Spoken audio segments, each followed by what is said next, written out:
But suppose the one day I learn the key to his heart. Suppose that he grows to love me as much as he hates me and all men just now. And what of it, Andrew? Even supposing that you could do what no man could do. What of it? He would be the best bodyguard in the world. And we need bodyguards out west. I have 20 rustlers who'd be happy fellows if they could sink a bullet between my shoulders. A dog like this. Dog! Confound it, Andrew. He has wolf written all over him. Look at him again. Buffalo wolves are lower and narrower in the hindquarters, and he's splashed with brown. Besides, his whole pelt is finer than a lobo's. And most of all, when I weighed him, though he was thinner even than he is now, he tipped the scales at 150 pounds. Timber wolves don't grow to that size. No, Dave, there's dog in him. St. Bernard, perhaps. I won't argue with you, grumbled David Apperley. You keep waiting for the dog instincts to wake up in him. But dogs don't only howl. They bark and then whine. This beast can only howl and snarl.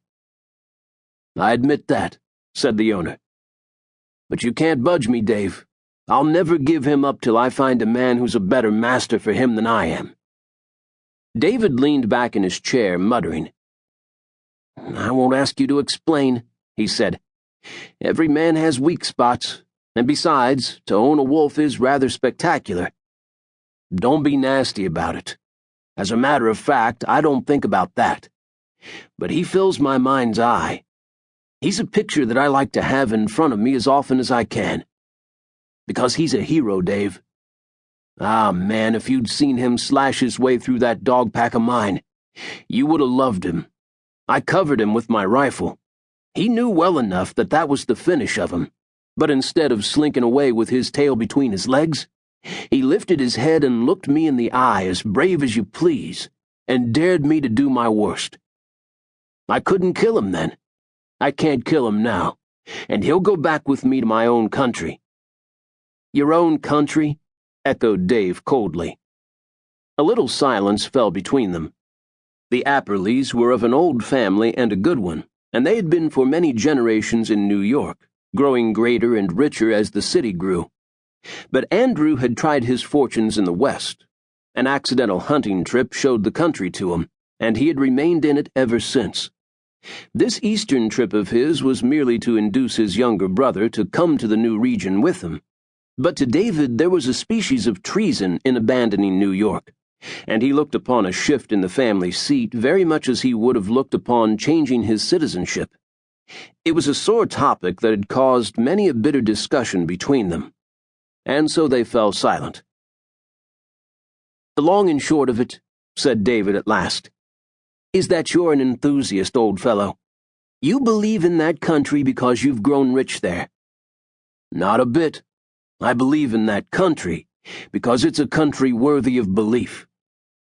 Half an ounce of culture to the square league. Perhaps not that much, but culture is a luxury, not a necessity to me. If you have the same blood in you, you'll agree with me. However, I'm not trying to persuade you to come west with me, any more than I can persuade you to believe that Comanche is not pure wolf. David laughed a little. I'll tell you what I'll do, he said. I'll give you my word to go west with you to your ranch and try to like the wildlife there. The instant that I see any man brave enough to put his hand on the head of Comanche, while he's still unmuzzled. Once more the silence fell between them. Comanche grew quieter. But now there was a sudden outbreak of clamor from the big square-shouldered building on Blackwell's island. They knew it was the prison. A dozen repeating rifles seemed to be at work. They could hear distant voices calling orders and shouting answers. Then the broad, bright eye of a searchlight began to twist back and forth across the black surface of the East River. Someone has escaped, said Andrew Apperley. Some poor devil has made a break for it, and he's away by this time. There goes one of the guard boats. They saw a long, shadowy hull splitting the water. A shower of sparks rose from the chimney of the speedboat, and a white wake glistened behind it. They've got enough equipment to make it hot for the poor rat, said David as he and his brother stood together at the side of the little yacht. Isn't that a Gatling?